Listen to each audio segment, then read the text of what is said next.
Well, coverage you can count on continues with what the future could hold for a local fire department.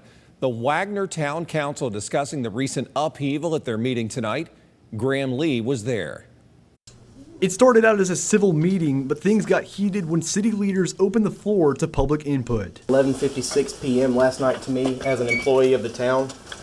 This came from Mayor Michael Miller, and George and Randy were CC'd in it. Former Wagener Fire Chief Tillman Rushton resigned 2 weeks ago. He sent a 4-page letter to City Council outlining his reasons for stepping down. In that letter, he accused the mayor of having a history of misogynistic hostility. The former chief's newest frustration comes from an email allegedly sent to Rushton late last night. Rushton says the email came from Mayor Mike Miller and says Miller made inappropriate comments about his wife. I just want to ask the council members, as an employee of this town, do you agree with, at 11:56 at night, the sexuality of my wife being questioned by the mayor of this town?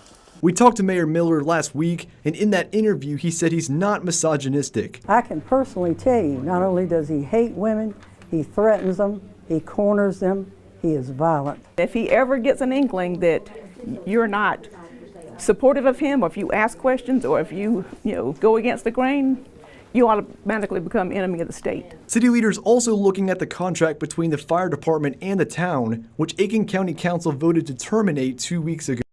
So what happens if there's a fire at a home or business in Wagener?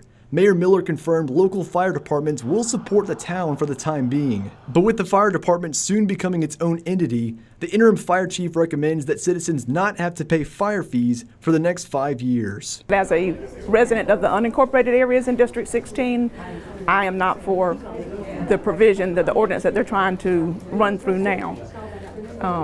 The fire department's been mismanaged, neglected, and I think it's time for a change. Discussions will continue on the ordinance in January, but for now, the tensions between City Council and residents are only getting higher. In Wagener, Graham Lee, WJBF, News Channel 6.